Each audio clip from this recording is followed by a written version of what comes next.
If I simplify the work is too hard for my students. Well, probably because they've missed a significant portion of school and have huge gaps in their education over the last 10 years. If I simplify the work that I'm giving them, am I accommodating or am I modifying? Well, in my opinion, you're modifying, which is something we need to be careful that we are not modifying what it is that we are doing and expecting of our students simply because we know that the students we're teaching that have gone through the last 2.5 years of this pandemic, and there are gaps in their learning, and we know that there are places that we need to build up. One of the things we need to be very careful of going forward as restrictions are lifting, we're starting to get back to what we are hoping, knock on wood, is going to be more normalcy in schooling. What we need to be really careful of as teachers is that we are not simplifying the work to accommodate the gaps that are present, but that we are accommodating, we are scaffolding, we are supporting, but we are not modifying. So in today's episode, I want to talk to you what exactly is modifying the work and how we can avoid accidentally modifying the work so much or simplifying the tasks that we're giving our students so much to what in actuality means we're actually modifying our entire program to meet our students where they are instead of accommodating students so that they can meet where they need to be. Thank you so much for joining us. My name is Patty, and I'm a teacher, author, and founder of madlylearning.com.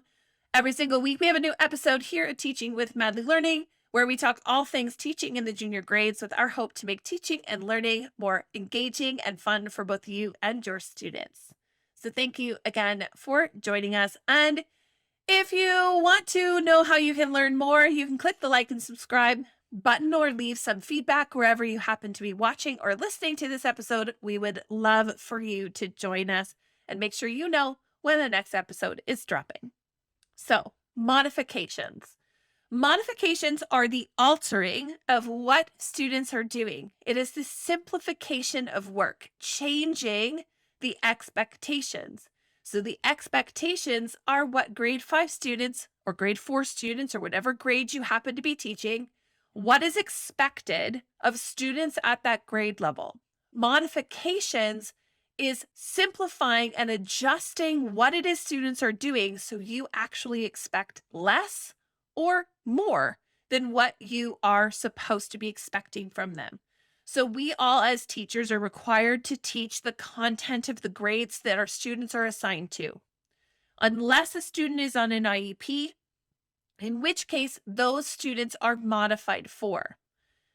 When we are modifying for those students, we require to be very clear with what exactly is modified and how we are modifying. And there's whole IEP paperwork that needs to be done and we need to follow it.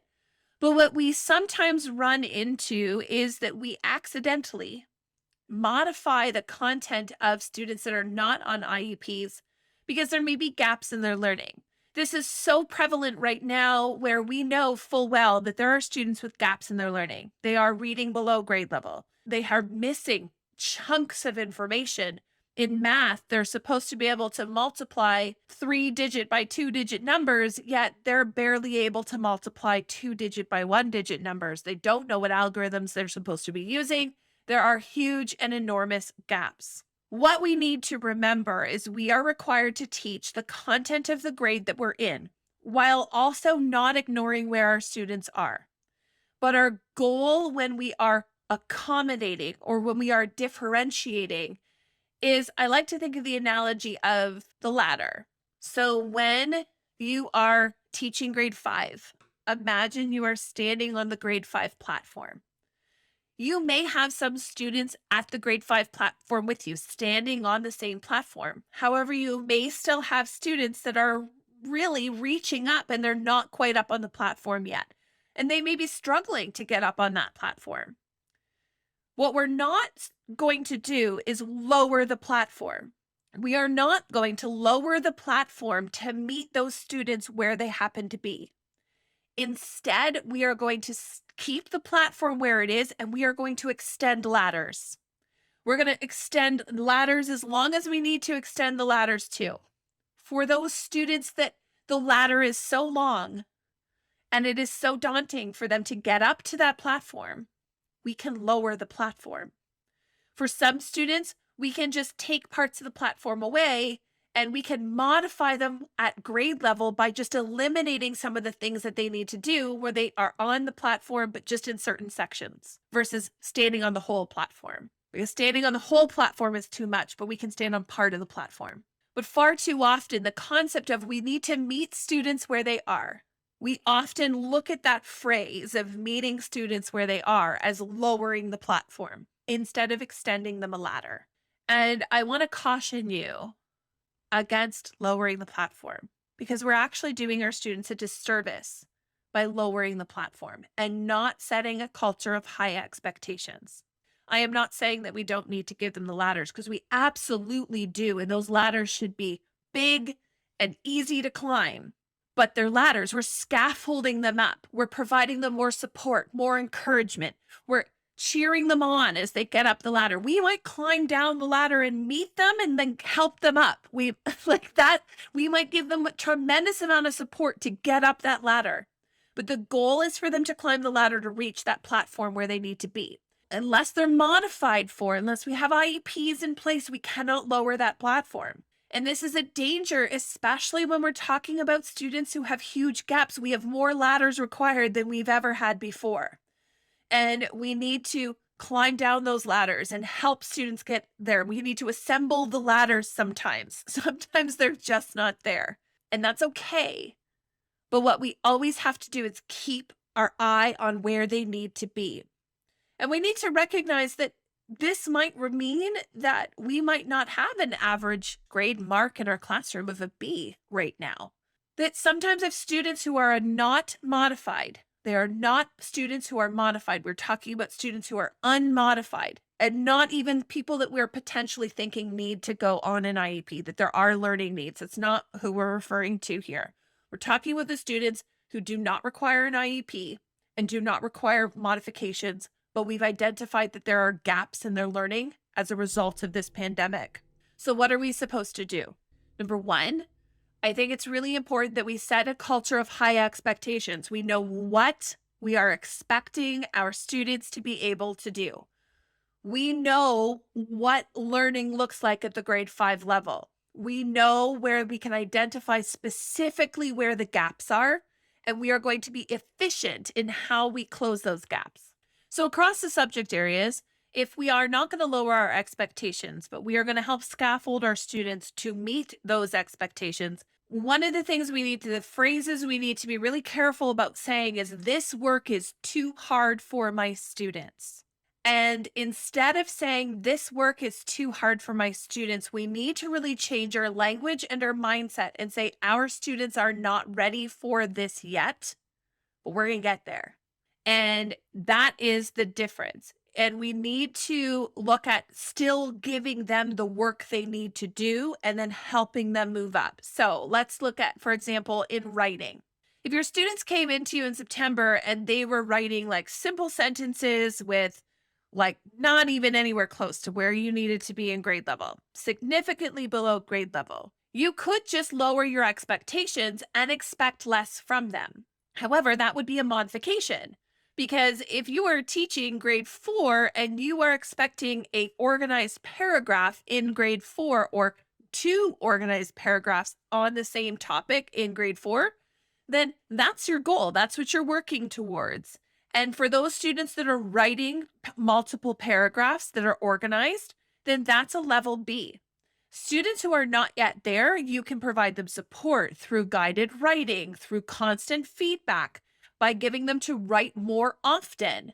And if you are doing that and they're making that progress, then you're getting there. But until they get there, they're not earning a level B. So if I simplify what I'm expecting of them to do, and I'm making it so simple where I'm doing a lot of the work or I'm scaffolding it to an extent that they are not actually doing anything independently, those are modifications that I can provide for those students who are not really supposed to be getting those modifications, then I am simplifying their work. And I'm not really doing them any service or helping them close the gaps by me meeting them down there. Instead, recognizing that currently where they are is a D or a C, being open and transparent with their parents and explaining exactly why, saying you're not concerned with where they are, but this is where they are. They're getting C's and D's because this is where they are, because over the past 2 years, you've had gaps, all of that spiel, but you're working. Here's what you're going to do. This is the things you're planning. They were going to get there, but you need to let them know, hey, they're still like C's and D's. And we're going to move and we're going to do all of this work and we're going to move them up. Some of the ways you can do that is by simply getting them to write more. You become a better writer by writing more often. I write every single day. My students write for 20 minutes minimum every day.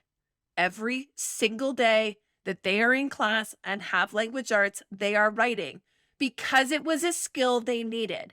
I dropped some of my other centers from the Ignited Literacy program just simply to focus just on writing because that was the most important skill, the biggest gap that we were experiencing.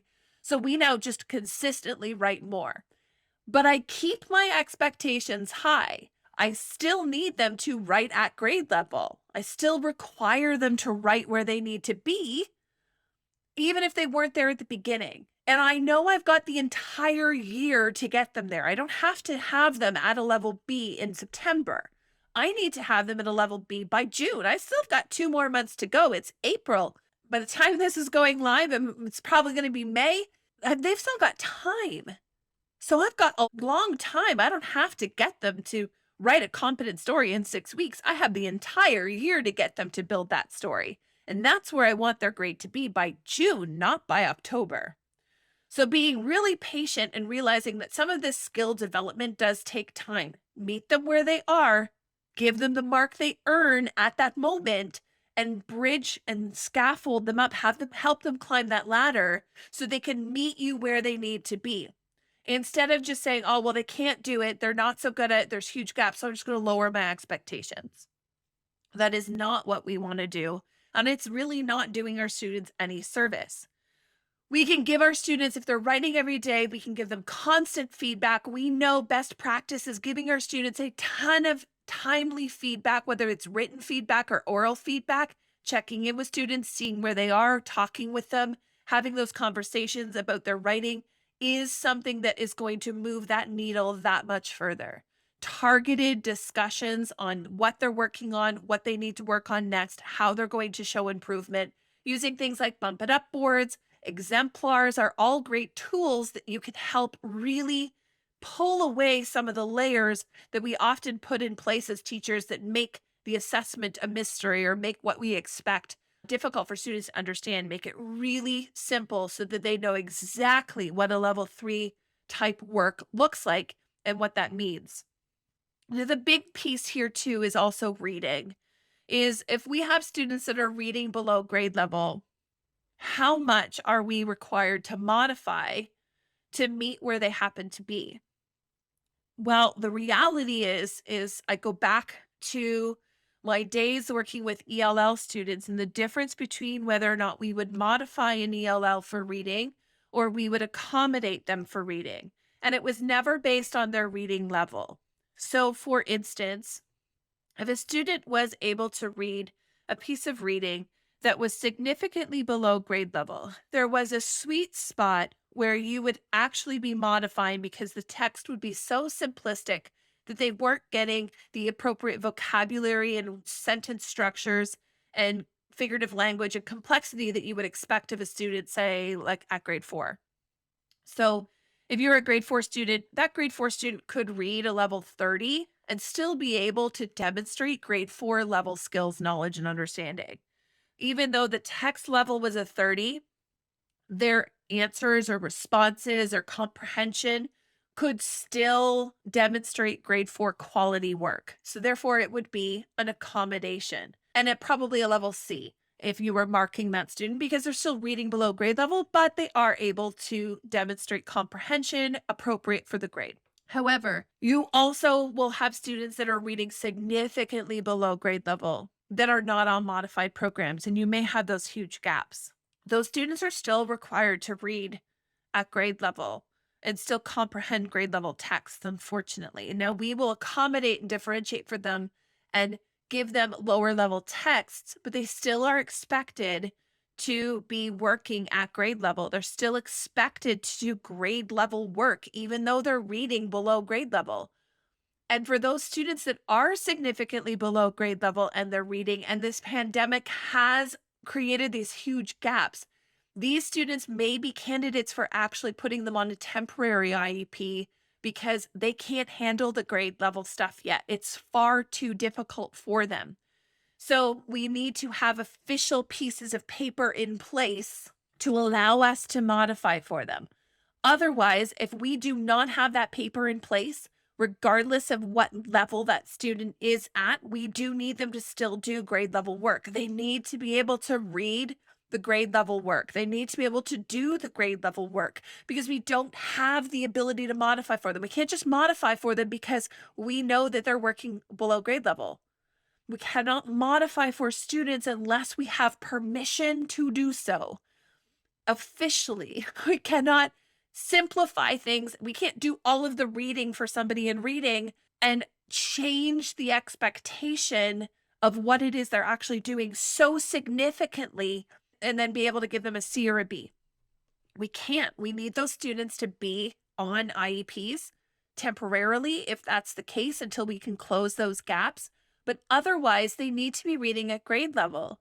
So if you find yourself saying, for instance, you're teaching grade 5 and you're using, say, the Ignited Literacy grade 5 program, which is written for grade 5 students, and you're finding that that is too hard, you need to really question whether or not you're trying to simplify it too much. Are you actually modifying the program for your students where you actually need to have IEPs in place for those students who need such significant alterations for what you're expecting them to do?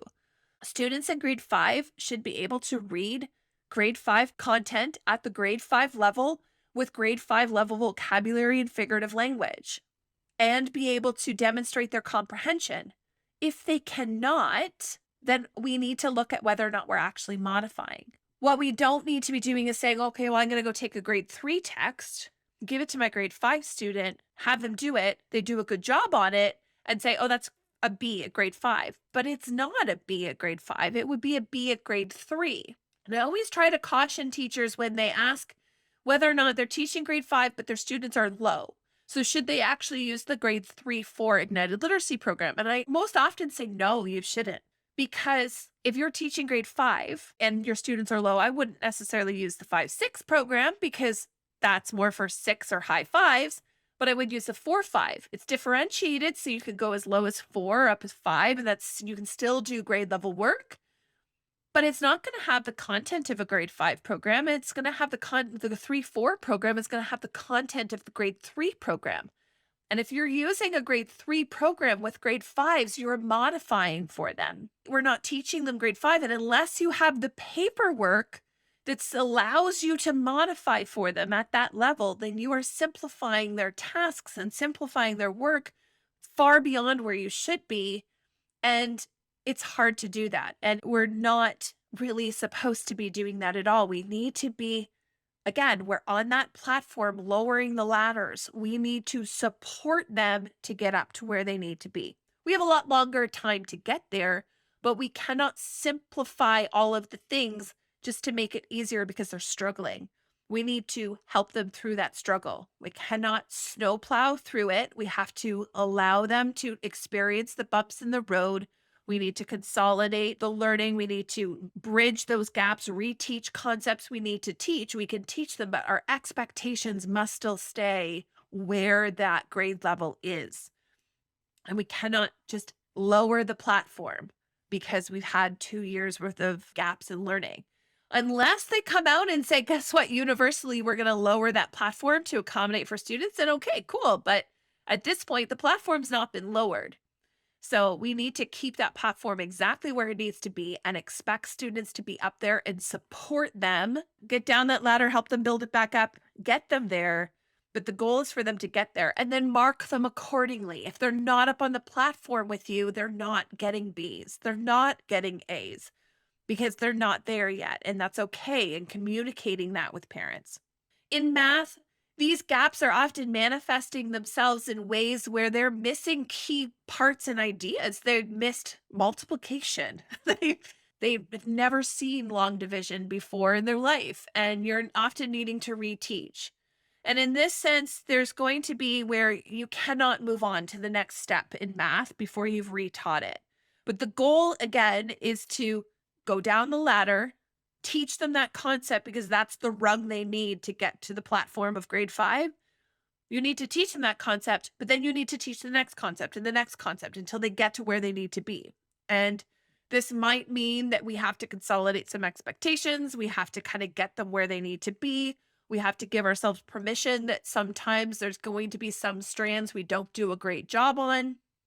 But are we going to focus on that number sense primarily? I think that's probably where we are going to focus on, is spending most of our time on number sense so that we can build those gaps, because it is really the foundation for all other math concepts.